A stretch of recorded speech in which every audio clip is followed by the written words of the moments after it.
On June 17, 2026, Trump and Iranian President Pezeshkian signed a peace agreement to end a war that had kept the Strait of Hormuz completely shut and sent global oil prices soaring for months.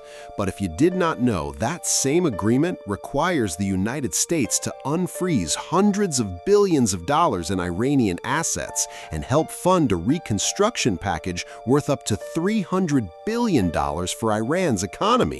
And this happened because Trump urgently needed domestic gas prices to come down before the political damage got even worse. And what makes this even more shocking is that Israel, America's closest ally, openly rejected this agreement and kept fighting in Lebanon anyway. And what frustrates me the most is that Trump and Netanyahu are now publicly trading insults over who actually needs who. So is this peace deal real or just a temporary pause before everything collapses again? We break down everything in this video, so stay with us until the end.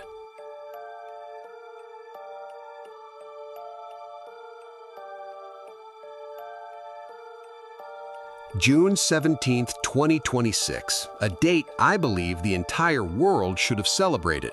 Because on that day, Trump and Iranian President Masoud Pezeshkian signed a peace agreement to end the war that had kept the Strait of Hormuz completely closed for months. The strait through which most of the world's oil supply passes. Once it closed, global energy prices immediately exploded. Once it reopened, the world breathed a sigh of relief. For a moment. But what immediately made me suspicious was the location of the signing. Not in Washington, not in Tehran, but at the Palace of Versailles in France, in the middle of a dinner between Trump and President Macron right after the G7 summit.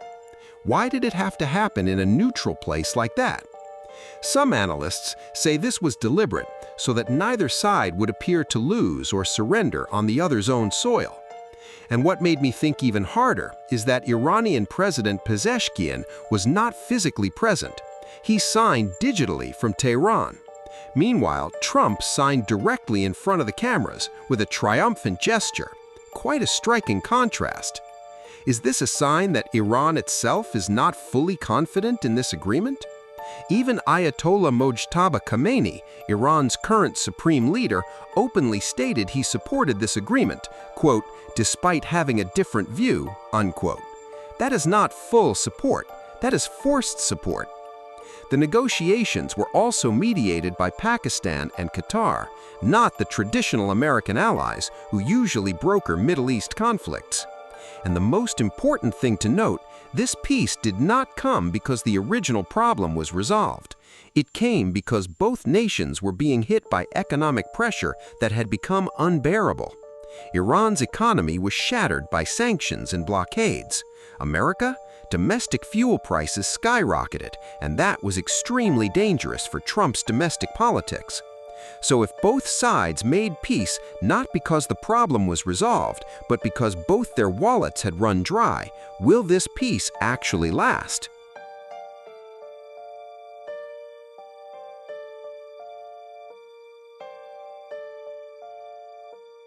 Now let's get into the content of the agreement, and this is what made me shake my head. It's called the Islamabad Memorandum, and it contains 14 points. And if you read through them one by one, the conclusion is very clear. Iran wins big from this agreement. America is required to lift the naval blockade on Iranian ports, required to remove a significant portion of the economic sanctions that have been strangling Iran's economy, required to allow Iran to sell its crude oil back onto the global market, a revenue source worth hundreds of billions of dollars per year, and the most staggering part, America agreed to unfreeze a large portion of Iran's overseas assets. This is a country America had been fighting all out against since February 2026. Not finished yet. America also brought in the Gulf Arab states to prepare an economic reconstruction fund for Iran. The figure mentioned could reach $300 billion. $300 billion. And what makes me even more suspicious, Trump very carefully avoided calling this war reparations, even though functionally it's exactly the same thing. Language chosen with extreme precision so that America would not appear to have lost the war. In return, what did Iran give back? Just two things: lower its uranium enrichment level under IAEA monitoring and clear the mines it had planted itself in the Strait of Hormuz. That's it. Compared side by side, America hands over hundreds of billions of dollars and reopens Iran's trade routes, while Iran is only asked to clean up the mess it made itself. And one small detail that escaped most people, this agreement does not address Iran's ballistic missile program at all, meaning Iran's military strength remains completely intact, untouched in any way. So what exactly did Iran actually sacrifice here? The question is simple but sharp. If Iran gets that much money, has its sanctions lifted, is allowed to sell oil again, and keeps its military strength fully intact, who actually won this war that America claims to have won? Now, this is the most heated part and the one that left me stunned the first time I heard it. Netanyahu is furious, genuinely furious. Because from Israel's perspective, Iran was not punished equally for what they did throughout this war. And what is worse, Israel openly rejected one crucial point in the agreement: the withdrawal of troops from southern Lebanon. Israeli Defense Minister Israel Katz firmly stated their military would remain there to continue operations. He even said that 200,000 Lebanese citizens displaced from that zone would never be allowed to return. This is not just a verbal objection. This is an active rejection of an agreement signed by their own primary ally. Think about that for a moment. America, the superpower considered Israel's closest partner for decades, signs a peace agreement with their shared enemy. And Israel firmly says, "We are not part of this. We will maintain our freedom to act." This is the first time in modern Israeli history that they have openly rejected an official agreement signed by America. Some analysts suspect Israel was deliberately not fully included in the main negotiations of this memorandum. Trump went ahead and made peace with Iran without Israel's complete blessing. And there's an even more extreme theory, one suggesting Netanyahu deliberately continued the war on the Lebanon front as a way to sabotage the memorandum from within. The logic being that if one front is still at war, the overall peace agreement becomes irrelevant. Strange, but it makes sense when you think about it strategically. Hezbollah, meanwhile, is celebrating this memorandum as a major victory for themselves because the agreement technically protects their position in Lebanon. So the situation has become even more tangled. One side feels victorious, the other feels betrayed.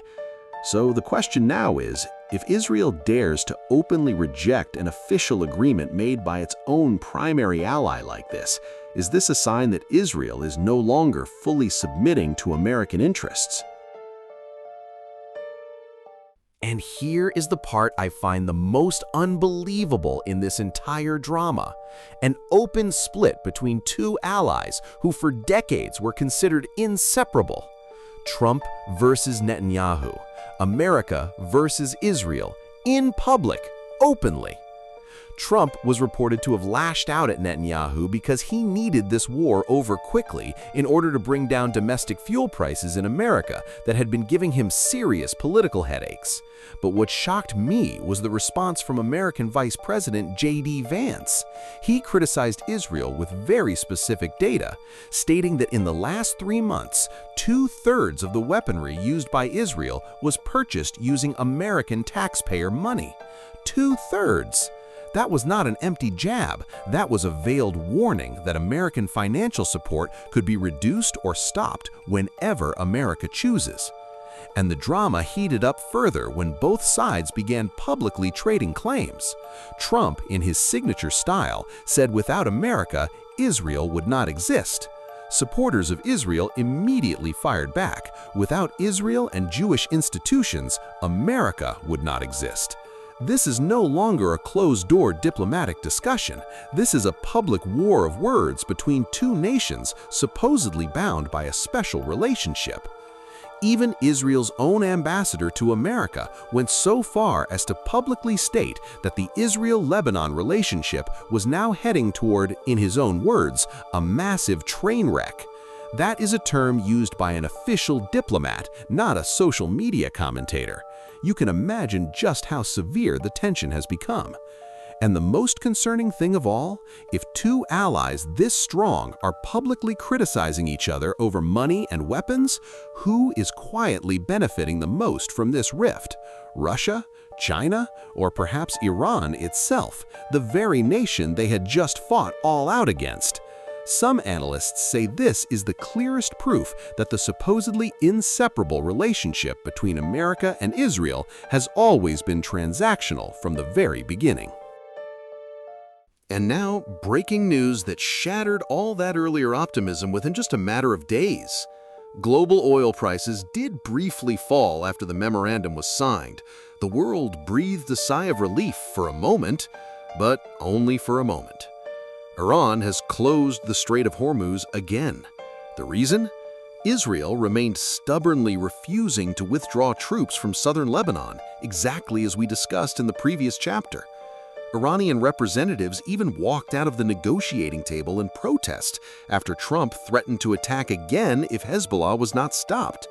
Trump even went as far as explicitly threatening that if Iran closed the Strait of Hormuz again, he would invade, using very harsh language about the fate of Iran's negotiators. This is only a few days after peace was signed.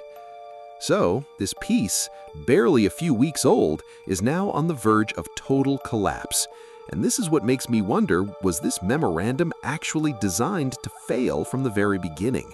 Deliberately rushed together just to bring down fuel prices temporarily, without any genuine intention of resolving the conflict at its roots? Because if you pay attention to the pattern, this has already repeated itself from April until now. War, temporary peace, oil prices drop briefly, war again. And this cycle will likely keep repeating, because there are parties who actually profit from instability, not from permanent peace. Weapons manufacturers profit, nations exploiting the power vacuum profit. And the most concerning part for all of us, including those of us in Asia, if the Strait of Hormuz closes completely again, the impact on the global economy will repeat itself within a matter of weeks. Fuel prices rise, inflation rises, and those of us with no direct connection to this conflict still end up feeling the impact directly in our own wallets. So, the final question I leave you with, if this pattern keeps repeating, war, temporary peace, war again, who actually benefits from a Middle East instability that never truly gets resolved? Write your thoughts in the comments.